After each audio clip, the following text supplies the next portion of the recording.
Hi guys! Good morning! Kagigising ko lang at Friday ngayon dito sa Guernsey. So, sa pakita ko sa inyo yung day in the life ko, papasok ako ng office ngayon kaya maliligo na ako tsaka magbibihis. So, samahan niyo ako ngayon. Ayan guys, naka-ready na ako, nakapag-bihis na ako tsaka nakapag-ayos. So, pupunta na ako ng office. Nilalakad ko lang papuntang office mga 10 to 15 minutes or kayang mas mabilis kapag mas mabilis ka maglakad.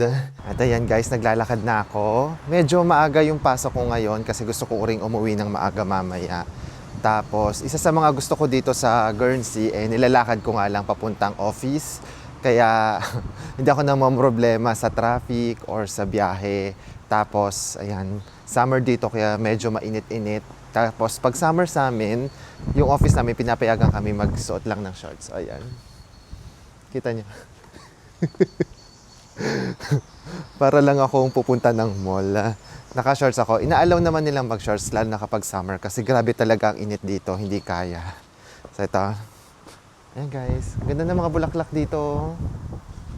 Hindi ko alam kung anong tawag sa bulaklak na to. Tingnan nyo nga guys. Ayun oh. Ang ganda oh. Ang daming ganyan dito sa Guernsey. Ito guys, nandito na ako sa loob ng building namin and papasok na ako ng office. Kaya lang, bawal mag-video sa loob kasi nga privacy, diba? So, mamaya ulit. Work muna ako ngayon. Kailangan kumayod ng pera. So, ayan guys, tapos na yung first half at ayan, kasama ko ulit si Mau. Magkasama pala kami ni Mau sa office din. Office mate kami, tapos magkabahay din kami. Pag lunch break, umuwi kami ng bahay kasi nga malapit lang naman. Parang 10 minutes walk nga lang, diba? So, parang nakapagpahinga din para malayo sa computer, diba? So, ito, lakad muna papunta ulit ng bahay. Guys, nandito na ako sa bahay at nakalimutan ko, wala nga pala kaming pagkain dito. Kaya, magluluto ako ng pansit canton. So, ito muna ang ating kakainin. Nalimutan ko, wala pala kaming niluto kagabi. Kaya, ayan. Ito guys, luto na yung aking canton at saka nilagyan ko ng itlog. Parang ito yung kinakain ko dati nung bata ako.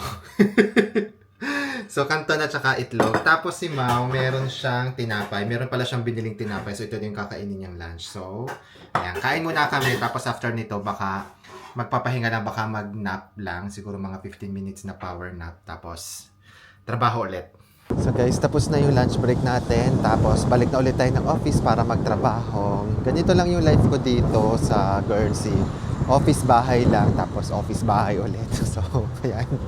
Work muna ulit tayo. Medyo nakakatamad mag-work ngayon kasi Friday. Alam niyo yung pag Friday, medyo Friday feels. Medyo mga katamaran tayo ngayon. Kasi malapit na mag-weekend. So guys, tapos na yung trabaho ko and weekend na. So, nandito ako ngayon sa grocery. Parang, kasi nga wala kaming pagkain. Nag-isip ko kung ano yung kakainin ko. Pero, baka dahil na merong pakain kanina sa office, medyo busog pa ako. Naisip ko, pag Friday kasi, Netflix and chill ako. Parang ano yun, magpaparelax dahil pagod buong linggo. Naisip ko bumili ng ice cream siguro, kaya chicheria. Pero parang gusto ko ng ice cream.